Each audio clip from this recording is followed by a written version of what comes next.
Salah satu yang membuat umat Islam saat ini tidak maju adalah umat Islam terlalu sekuler, memisahkan agama dari kehidupan sehari-hari.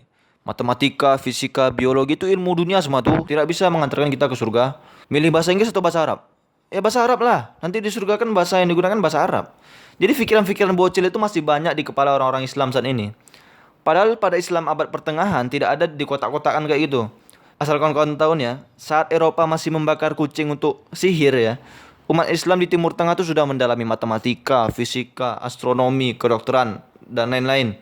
Makanya banyak sekali penemu-penemu Islam yang bukan hanya soleh tapi cerdas pada abad pertengahan itu. Karena mereka menganggap ilmu dunia yang kita bilang saat ini nih, itu merupakan bagian dari agama juga. Kan kita nggak bisa beribadah tanpa mengetahui astronomi misalnya. Menentukan arah kiblat itu kan pakai astronomi. Kan sekarang bisa pakai gadget. Ya kan gadget juga bukan buatan orang Islam kan. Jadi memang jauh sekali kualitas muslim sekarang dengan muslim zaman dahulu ya. Umat Islam zaman sekarang itu cuma bisa ngebacot doang.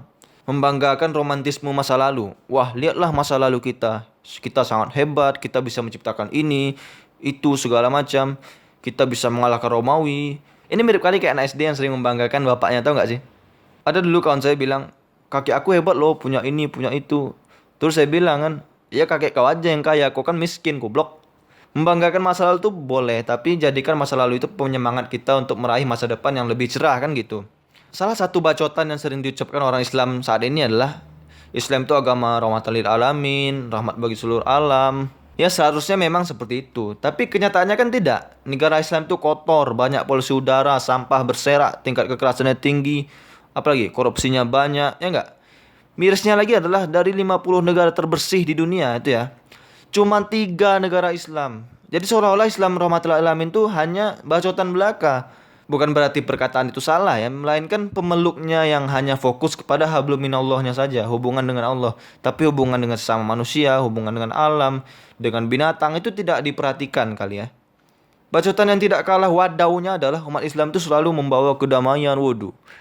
Kalau ada minoritas hidup di tengah-tengah umat Islam ya, itu pasti aman. Tapi kalau umat Islam yang tinggal di tengah lingkungan non-muslim, waduh, itu pasti umat Islam dibully segala macam. Mungkin ini bisa berlaku kalau ucapan ini diucapkan 800 tahun yang lalu ya. Kalau sekarang, kalau misalnya non-muslim aman tinggal di tengah komunitas Islam, ya tentu isu-isu tentang toleransi nggak akan ada di Indonesia atau di Malaysia misalnya. Pemeran film Aladdin tahu nggak? Yang tahun 2019 itu yang bukan kartun ya, yang real life-nya. Itu kan pemerannya Kristen Mesir.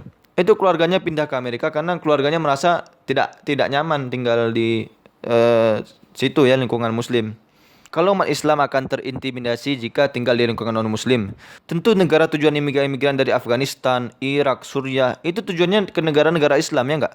Nyatanya kan tidak. Mereka lebih memilih pindah ke Australia, apalagi Kanada, Inggris, Amerika. Dan mereka memang di sana dilayani. Bahkan di Australia itu ada sekolah khusus anak-anak imigran ya. Bagus coy sekolahnya. Jauh kali lebih bagus dari sekolah-sekolah di Indonesia ya, sekolah-sekolah negeri Indonesia. At least ya mari kita berusaha keras mencapai cita-cita. Ikuti apa yang menjadi passion kita. Kalau Anda bakatnya jadi pelukis, silakan jadi pelukis. Bakatnya main gitar, silakan jadi musisi segala macam. Di samping itu tingkatkan juga iman kita kepada Allah Subhanahu wa taala. Kalau waktunya sholat ya sholat.